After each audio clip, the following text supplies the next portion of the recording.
আমি তো ইউটিউবকে সবসময় বলি একদম লাইফ টাইম একবারে অ্যালবাম। কারণ এই ইউটিউবে জিনিস শেয়ার করি সারাটা জীবনে, সারাটা দিনের যে সমস্ত কার্যকলাপ আমার শেয়ার করি, আমার জীবনযাত্রা লাইফস্টাইল শেয়ার করি, সেটা একদম অক্ষয় হয়ে থেকে যাচ্ছে জন্ম জন্মান্তর ধরে। আমার পরবর্তীতে আমার মেয়ে, আমার নাতি নাতনিরা সবাই দেখতে পাবে। নমস্কার বন্ধুরা। হ্যাঁ, একদমই তাই। যে আমি মনে করি সবসময় ইউটিউব হচ্ছে একটা অক্ষয় অ্যালবাম, যেখানটায় সঞ্চয় করা থাকছে আমার লাইফস্টাইল, আমার জীবনযাত্রা, আমার ধরন চলন বলন সব কিছু। সাথে আরও আমার পার্শ্ববর্তী যে সমস্ত মানুষদের ঘিরে, যে সমস্ত জীব জন্তু সব ঘিরে রয়েছে, তাদেরকেও ক্যাপচার করে আমি একদম চির অক্ষয় করে রাখছি আমার এই ইউটিউব চ্যানেলে। তো তোমরা কেমন আছো সবাই? আশা করি ভালো আছো। আর আমি ঈশ্বরের কাছে প্রার্থনা করি তোমরা যেন সকলে খুব ভালো থাকো। আজকে বেশ কিছুদিনের জমানো একটা ভিডিও তোমাদের সাথে শেয়ার করছি। সেদিন গ্যালারিতে ঘাঁটতে ঘাঁটতে দেখি যে কয়েকটা ভিডিও ক্লিপস আমার বহুদিন আগেকার রয়ে গেছে, তো ভাবলাম শেয়ার করেই ফেলি। না হলে সামনে বছর আর দেখতে পাবো না যে আমার এই ভেন্ডি গাছগুলো এই বছর কেমন হয়েছিল বা কী ব্যাপার।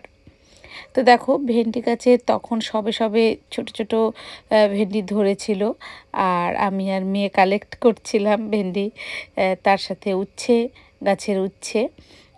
খুব একটা বেশি করতে পারিনি বাগান, খুব ইচ্ছে ছিল, কিন্তু কি বলতো, এই জায়গাটাতে বর্ষা হলে এতটাই জল জমে যায় যে মানে গাছ মরে যাওয়ার সম্ভাবনাটাই বেশি। তবুও এই ভেন্ডি গাছগুলো পুঁতেছিলাম, মাঝখানে দুবার জঙ্গলগুলো পরিষ্কার করেছিলাম, কিন্তু তারপরেও প্রচুর জঙ্গল। তার মাঝখানেও যা ভেন্ডি হয়েছিল প্রচুর হয়েছিল, মানে অনেক দিন ধরে খেয়েছি। আর লাস্টে তো এখন ভেন্ডি পেকে গেছে এবং সেগুলো তুলে রেখেছি সামনে বছরের বীজ হিসেবে। আজকে যাব একটা জায়গাতে, একটা বিশেষ দিনে, বিশেষ কাজে, বিশেষ মানুষের কাছে। তো চলো, আজকে বিকেলেই যাওয়ার কথা, জানি না কি হবে। তো এই যে দেখো, উচ্ছে গাছের উচ্ছে ধরে ছিল, তো সেগুলো আমি তুলে নিচ্ছি। আজকে ভেবেছি যে মা মেয়ে এই ভেন্ডি সেদ্ধ, আলু সেদ্ধ, উচ্ছে সেদ্ধ এইভাবে করে খেয়ে যাব। তো বন্ধুরা চলো দেখি কি হয়।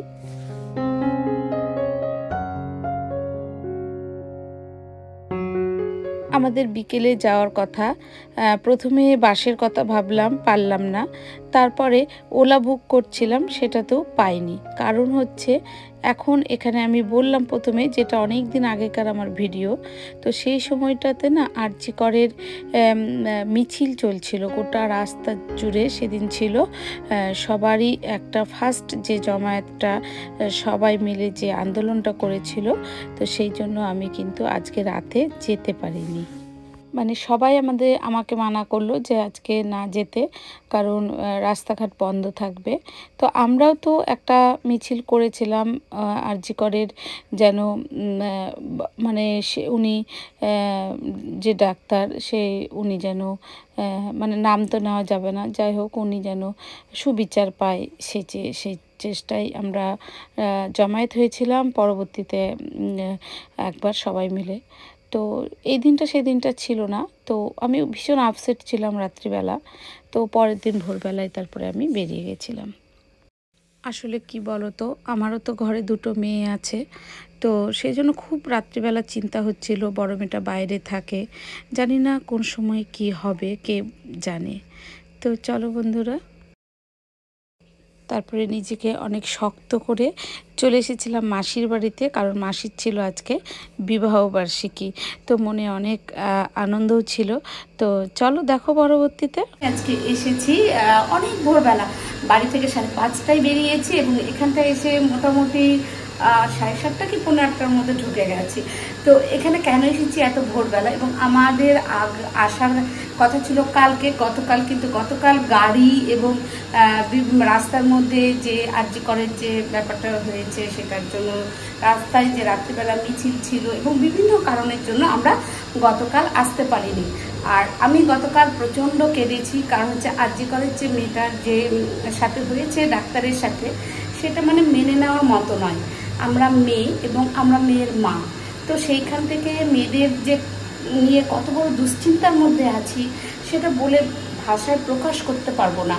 তো মানসিকভাবে কালকে ভীষণভাবে ভেঙে পড়েছিলাম। তো সেই জন্যই মানে ঘটনাটা তো ঘটেছে অনেক দিন আগে, কিন্তু কালকে ভেঙে পড়েছি। কারণ কালকে জানি না এতগুলো ঘটনা, এতগুলো ফরেন্সিক রিপোর্ট, এত কিছু চোখের সামনে সব এসে ধরা পড়েছে কালকে, যে নিজেকে না কন্ট্রোল করতে পারিনি। তো মনটা এতটাই খারাপ ছিল। যাই হোক, কালকে আসিনি, আজকে ভোরবেলা বেরিয়ে এসেছি। তো তোমাদেরকে চলো দেখাবো কোথায় এসেছি, কি করছি সারাটা দিন, কেন এসেছি। আরও আসবে, অনেক লোক আসবে, তোমাদের সব পরিচিত লোকেরাই আসবে, কে কে আসবে সব দেখতে পাবে। তো চলো চলো তোমাদেরকে দেখাবো যে কী কী রান্না হয়েছে। তো এইখানে প্রথমেই দেখো আমড়ার চাটনি, এটা মাসি রান্না করেছে। আর এখানটায় হচ্ছে মসুর ডাল পেঁয়াজ দিয়ে, এটাও মাসি রান্না করেছে। আচ্ছা, এইটা হচ্ছে দেখো ইলিশ মাছের ডিমের বড়া, এটা পাট ভাজার জন্য রেডি করছি সব কিছু, কিন্তু ওরা সব আসবে যখন, তখন পাট ভাজাটা করবো। মিষ্টি কুমড়ো বেসন গুলে রেখেছি। এটা মাসিদের কালকের মাছের ঝোল আমাদের জন্য করেছিল, তো আমরা তো খেলাম দুপুরে, সকালবেলা খেয়েছি। আর এটা ইলিশ মাছের মাথা দিয়ে পুঁই শাকের তরকারি, ঠিক আছে।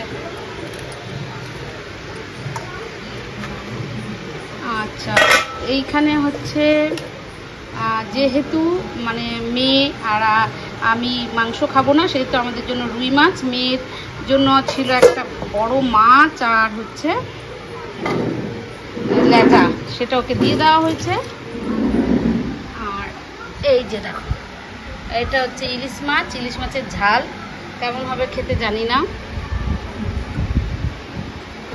আর এই যে হচ্ছে মাংস।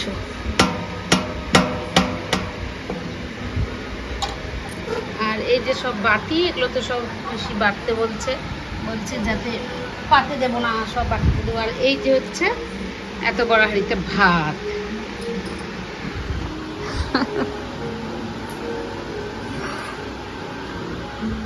তুই যেমন করে খাচ্ছিস 10 বছরও শেষ হয়নি, হবে না খাবার।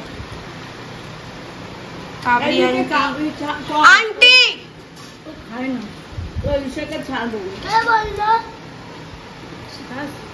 হ্যাঁ মাছের ডিম দেবো। হ্যাঁ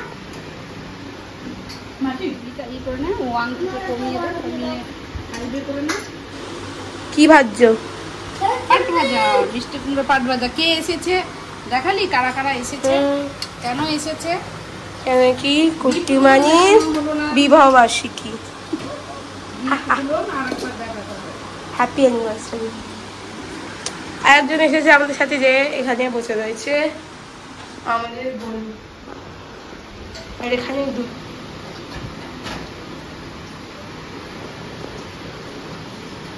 মেনুতে আছে ডাল, ইলিশ, সর্ষে ইলিশ, একটা মাছের মাথা দিয়েছে সবজি, ইলিশ মাছের বড়া, ইলিশ ডিমের বড়া, কুমড়ো ভাজা আর মাংস। আর এখানে গরু মানে খাচ্ছে আমার কোনো নাম্বার নেই, হাই ডাল আর জল। তো তোমরা বুঝতেই পারলে যে কে কে এসেছে আমাদের ওখান থেকে। সবাই কাবেরী, রিনাদি, গীতুদি, তোজো, তো সবার নিমন্ত্রণ ছিল। তারপরে আমরা সবাই মিলে ওখান থেকে খাওয়া দাওয়া করে একটা ওলা বুক করেছিলাম, সবাই মিলে মোটামুটি কোলে টোলে করে চলে এসেছিলাম বাড়িতে। তো এই ছিল এই ব্লগটা, এই ভিডিওগুলো আমার জমেছিল গ্যালারিতে, আমি কোনোদিনও লক্ষ্যই করিনি। আজকে রোল করতে গিয়ে লক্ষ্য করে ভাবলাম যে না, শেয়ার করেই দিই, কারণ হচ্ছে স্মৃতি হিসেবে থেকে যাবে আমার এই ভিডিও, মানে ইউটিউব চ্যানেলে, যেটা একদম ওই যে অক্ষয় হয়ে থাকবে সারা জীবনের জন্য এই স্মৃতিগুলো। তো বন্ধুরা, আজকের মতন এখানেই, আবার আগামীকাল নতুন ভিডিও নিয়ে নতুন রকমের ব্লগ নিয়ে হাজির হব। তো আশা করি তোমাদের ভালো লেগেছে, আর যদি ভালো লেগে থাকে অবশ্যই লাইক, কমেন্ট, শেয়ার করো। তো আজকের মতন এখানে টাটা করে দেবো। সবাই সুস্থ থেকো, ভালো থেকো, আর সবার শুভকামনা করি।